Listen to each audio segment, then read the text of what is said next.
During night, 3 civilian ships seem to have successfully challenged Russian threats to Black Sea navigation. AMS-1, Sahin-2, and Yilmaz Kaptan sailed direct routes, openly advertising destination Ukraine. Their origins: Israel, Greece, and Turkey, and Georgia. Fighters of the Ukrainian 128th Mountain Assault Brigade burned a Russian armored personnel carrier in the south with a U.S. Javelin anti-tank guided missile.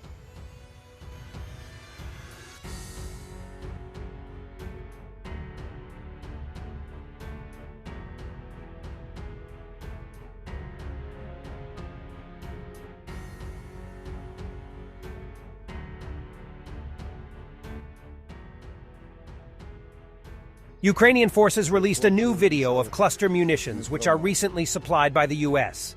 The video displays 155mm M864 dual-purpose improved conventional munitions, containing 72 anti-armor and anti-personnel submunitions. A resident of Sumy region kept a trophy Russian T-80 tank in his yard for more than a year. As it turned out, the tank was involved in a case of war crimes by the Russians, as it was used to shell a hospital. The prosecutor's office transferred the tank to the needs of the Ukrainian armed forces. Russian positions is taken in the Orikhiv direction.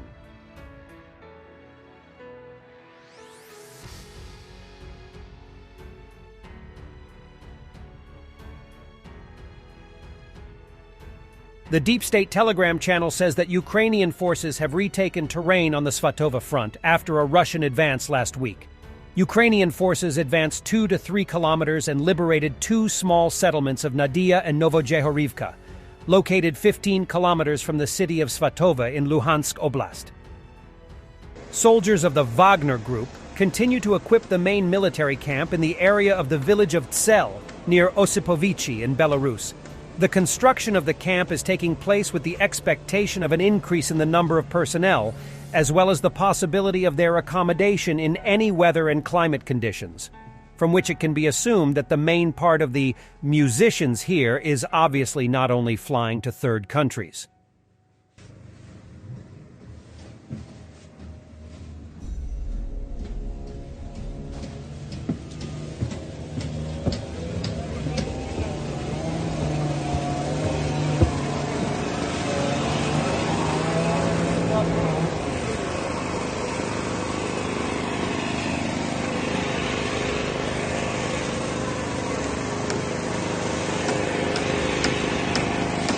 The 80th Air Assault Brigade doing house-by-house cleaning on the outskirts of Klishchivka.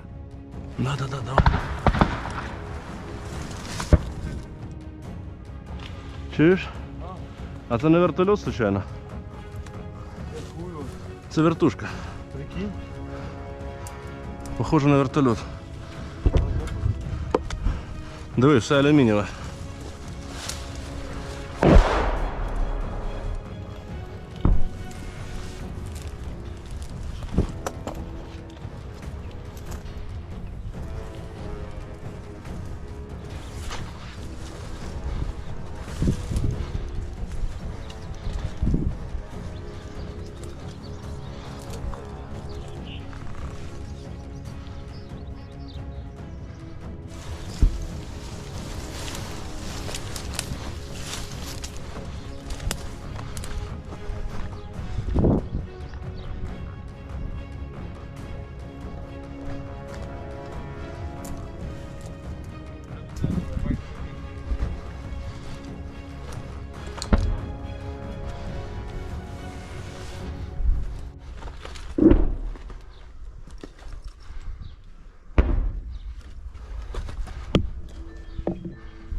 Там вода.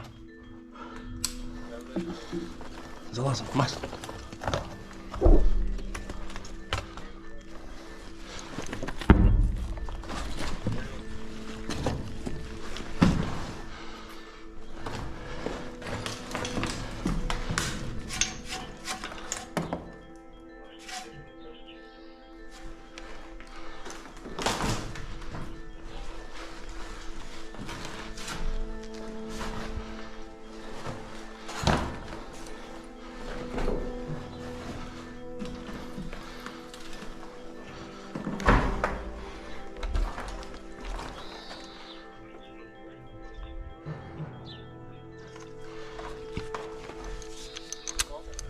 I'm a little bit offended and ashamed that for a year and a half we can't take Avdiivka, says Russian propagandists, who admit the lack of Russian military achievements on the front lines.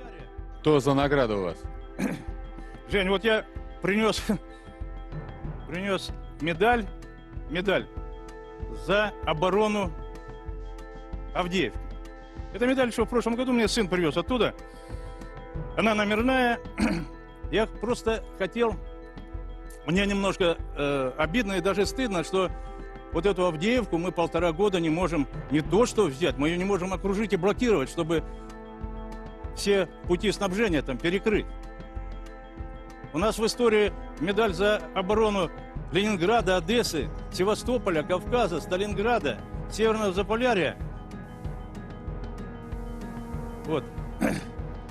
А здесь за Авдеевку, которую на карте вот мизинцем можно накрыть. И я не знаю, может быть, здесь уже я как военный своему удовольствию закончил 4 военно-учебных заведения.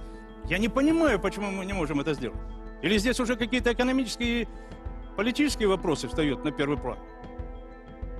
А страдают вся агломерация Донецкая, все прилегающие города Макеевка и другие. Люди просят, ну отодвиньте линию фронта. Ну что такое? Мы на уровне 2014 года, у нас 2 километра от Донецкого аэропорта мы продвинулись. Ну надо, вот все, что сейчас мы наносили удары за эти 2 недели, вот примерно я так гипотетически рассуждаю, собрать и одним ударом туда все это нанести авиационными тяжелыми бомбами, фабами, реактивными системами, град, ураган, смерч, всем, что можно, понимаете, с солнцепеками. Надо залить напалмом там все. Ну, чтобы не погибали у нас там гражданское население, в том числе дети, старики и женщины. Сын ваш на фронте? Он сейчас в Сирии. Да, он там был. А говорят, вот привез с фронта. Да. Еще говорят, что дети генералов не воюют. Thanks for watching, and don't forget to subscribe. Also, if you want to support Warthog Defense, please become our member and get early access to new videos, exclusive members-only videos, and become administrator in comment section. The membership link is in the description. Every day. We had a guy last week, it's 6 rescues in 6 days. You know, he's doing the job every day.